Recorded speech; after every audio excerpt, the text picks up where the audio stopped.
by every possible means, we bring every person within our area of influence closer to Christ. So there's one phrase, two-word phrase that really is driving what we're going to talk about today, and it's this: every person. Who does that include? Every person, right? That includes everyone, fellow members of St. Paul's and the Bridge. And by the way, you know this, I think.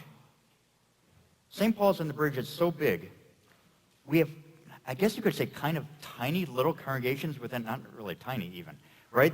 There's the 8 o'clock people that worship at 8 o'clock Sunday. There's 9:30 people. There's the Bridge at 10:30. And odds are, you've not met many of your fellow brothers and sisters in this family of believers. And that's because we're over here, traditional's over there, and different times and everything. And so one of the very purposeful designs, as we're going to go forward looking at this, of this edition, is to bring the family believers together. So it's for unity. So who does every person include? It includes us. And people who aren't here. People who are not yet connected to this body of believers. Maybe even connected to Christ. It's not just us. Church is not a country club. This is God's mission we are on, which is to bring other people that are not part of this flock, to bring them into the flock of Christ. Includes us, includes others, includes young families, families with little kids, includes retired citizens, senior citizens, and everything in between. The goal here, the plan, is that everyone is brought together in a unity aspect. No matter what worship language you're talking about, whether it's the contemporary worship or traditional with an organ, it is to bring us together. So, with that in mind, this facility, and we've been seeing it changing and going up in the last few months, and it's been amazing, is designed to celebrate that we are one family. Different worship languages, but still one body of Christ.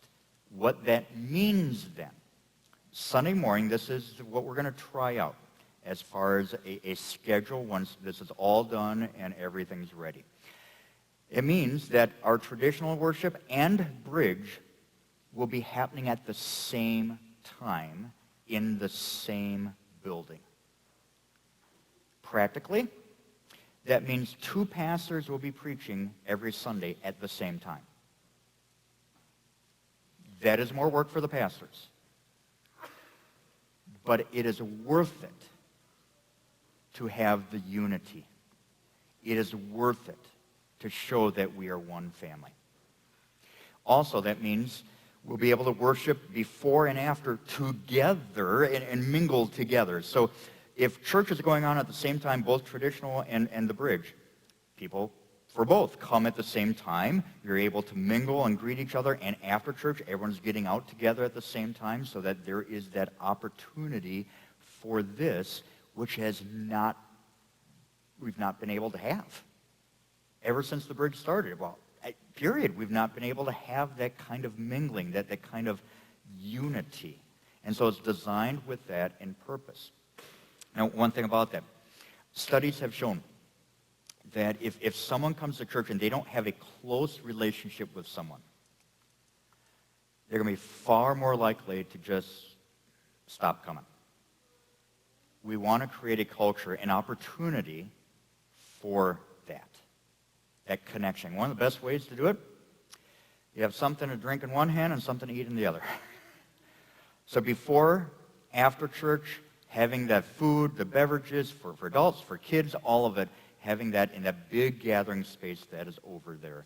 That's one of the design features. And I'm the new guy. I only came a few months ago. And already this thing was going up. But I could tell immediately, really clear, what the design and purpose for it was. Is to celebrate that we are one family. Another thing. So kids club and Bible studies would be all in one building. Right now, we have an amazing kids club, I'm just going to say. Shout out to Katie and everyone else that does kids club. Absolutely amazing. But it is, yeah, absolutely. But it is a little hard when it's in one building and others are in the other building. My previous church where I served, we had that problem for many years. We had our Sunday school program in the school building across the street, and you just lose so much. So having it all in one building under one roof is going to be an amazing blessing. I know some of the original plans maybe had some more classrooms. We had to cut it down, but there's still plenty of classrooms. We're going to be using the Early Childhood Center as well as some new rooms in this addition that's specifically for the kids. So that will be going on. Bible studies also being in the same building. Just that unity idea all under one roof. So here's the actual schedule we're looking at. So Sunday morning, 8 o'clock Bible study. Right now there's a Bible study going on at 9:35. This would be that study at 8. There'd be nothing against it, nothing scheduled against it, so people can come at 8, stay for worship, which would then also be at 9 o'clock. So 9 o'clock, worship, kids club, possible more Bible studies, maybe a repeat of the 8 o'clock, maybe something different, just having that flexibility and that option. And then 10:30, same thing, repeat. Worship, kids club, Bible study.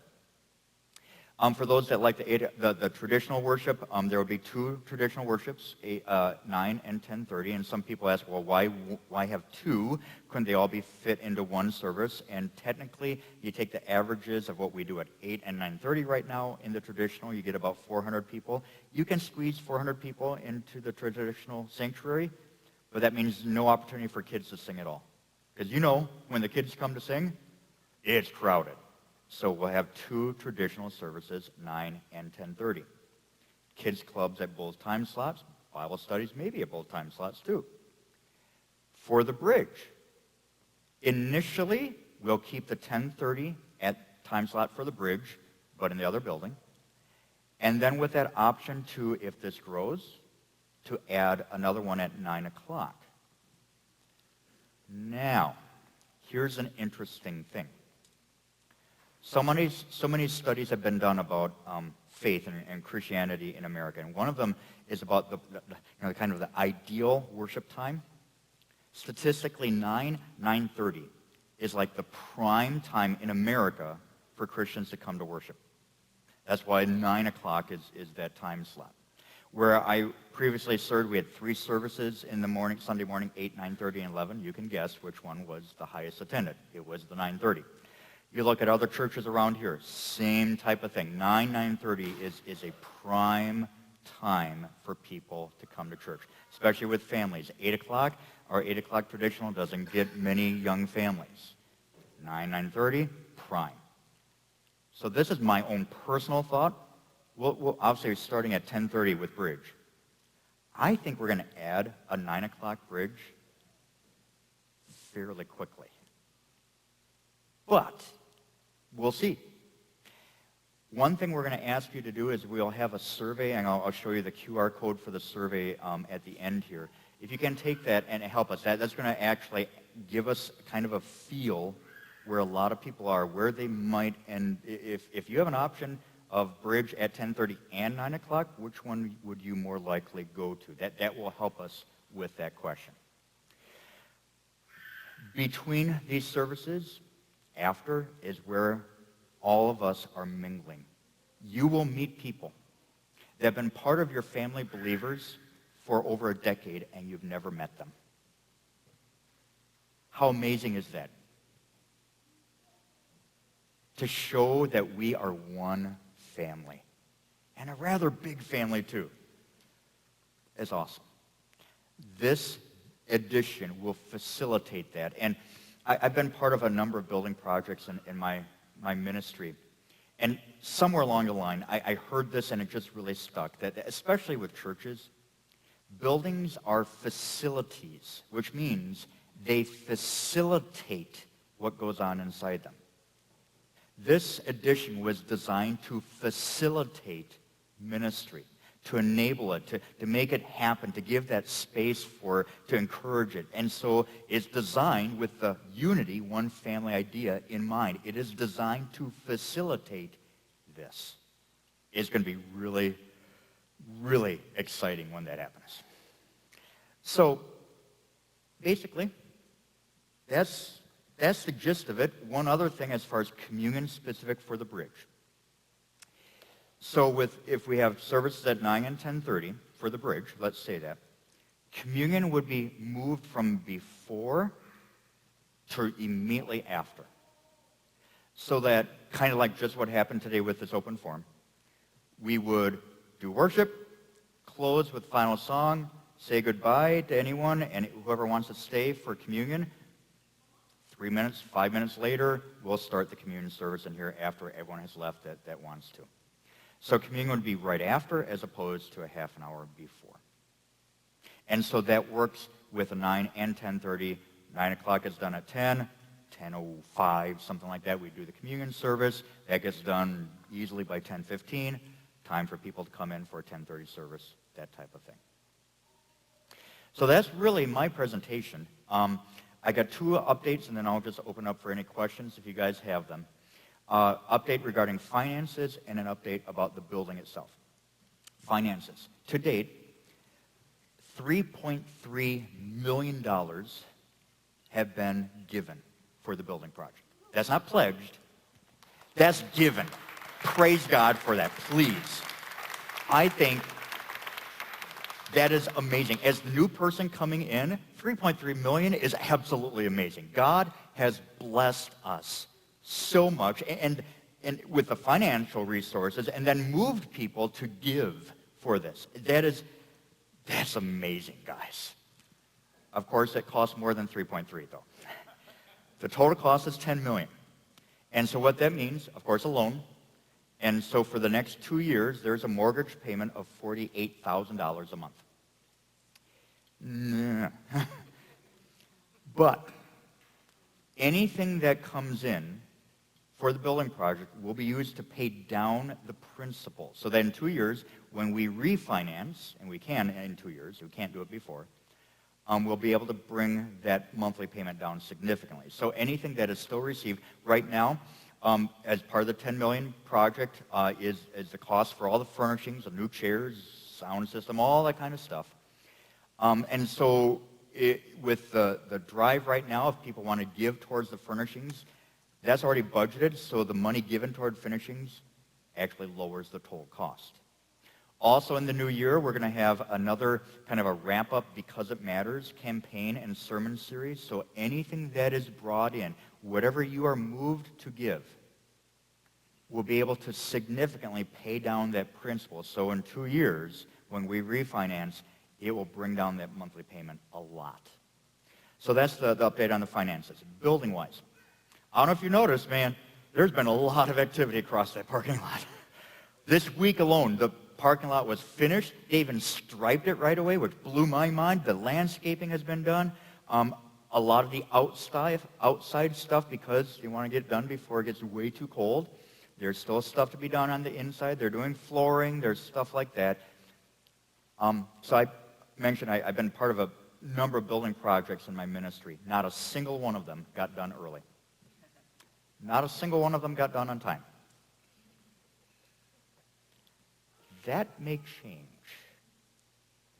They were saying the goal was end of February for this to be done. They are moving, and moving fast.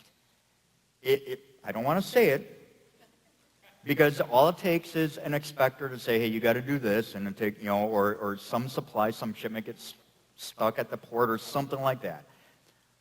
But if things progress, we will have that building done before the end of February, which is absolutely amazing, right? Here's the problem. All the furnishings, all the furniture was planned to be here at the end of February. So we may have the building, but not the furniture. We will see. I think in the next few weeks we're going to have a way better handle on when things will actually be done, and then that gives us some time to plan a dedication Sunday and everything. But whenever it gets done, guys, the bridge is not going to be a temporary thing. The bridge, we will have our own room, our own sanctuary. And it is going to be amazing, an amazing tool to facilitate worship to our God. So that is it for a presentation and everything. You got a mic? Oh, Mike has a mic. I love that. Any questions I can answer, and if not, I'll write them down and maybe be able to answer it. I know we got Pastor Nate here and everything.